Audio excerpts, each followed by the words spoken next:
السلام علیکم ورحمۃ اللہ وبرکاتہ۔ وائس آف حق کے معزز ناظرین، آج کل مسلم لڑکیوں اور عورتوں میں ایک نئی بیماری چل پڑی ہے جو دھیرے دھیرے وبا کی شکل اختیار کر رہی ہے کہ مسلم لڑکیاں فیشن کے طور پر ماسک پہن کر باقی چہرہ کھلا رکھ کر مارکیٹوں اور بازاروں میں کھلے عام گھوم رہی ہیں اور چہرے کا نقاب تک ہٹا دیا ہے۔ اگر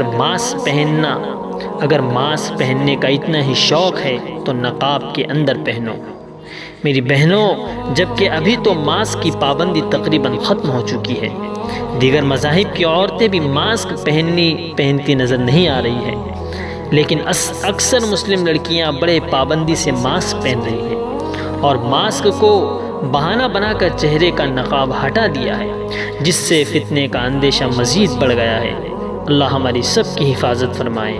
لہٰذا والدین اور ذمہ دار بھائیوں سے گزارش ہے کہ اپنی بہنوں اور بیٹیوں کی نگرانی کے ساتھ ساتھ ان کی دینی تربیت کریں اور ایسی بے جا اور غیر ضروری حرکتوں پر لگام لگائے۔